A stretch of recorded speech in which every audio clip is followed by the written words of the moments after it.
David Littleproud says that he did, in these coalition agreement talks with Sussan Ley, he did request that the Nationals could have an exemption to shadow cabinet solidarity.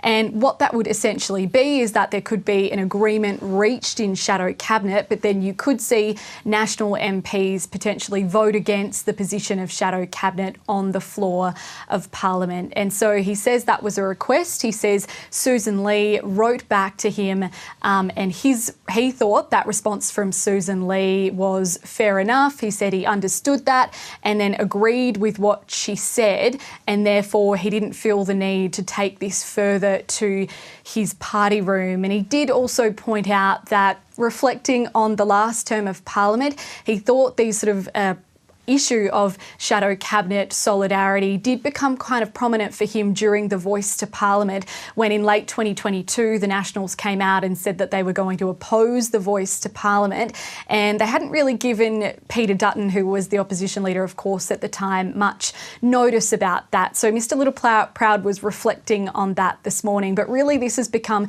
quite an issue because Sussan Ley, the now Liberal leader, says she didn't feel like she had an explicit agreement from the Nationals that they were going to secure this shadow cabinet solidarity. But Mr Littleproud addressed it all this morning. Here's him speaking.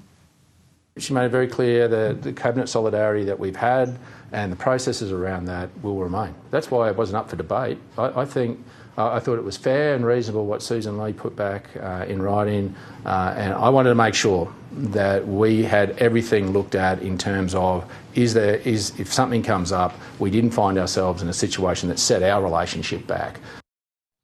So the Nationals say their decision to walk away from the coalition really was based around these 4 key policies that they wanted this solid commitment on, and that included things like divestiture powers to be able to split up the supermarkets, but also progressing nuclear power as well. And so the Liberals this whole time have been arguing that because of how significant the loss was just a few weeks ago, they wanted to put all of the policies up for review.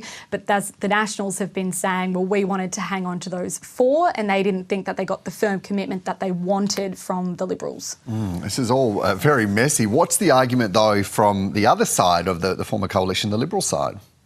Yeah, that's right. So Sussan Ley and her office say that this argy-bargy, I suppose, around a shadow cabinet solidarity was a sticking point. And we've heard Sussan Ley say in recent days when she's been questioned about it that there was a concern for her that there could be a split from the Nationals in terms of climate policy. And she's been really clear that there's not going to be a new climate war under her leadership. So look, the tensions are certainly still bubbling away, and it's particularly interesting to watch this fallout because just a few weeks ago, obviously the two parties were hoping that together they could have formed government and led the Australian people, but now it's sort of headed in quite a different direction, Dan.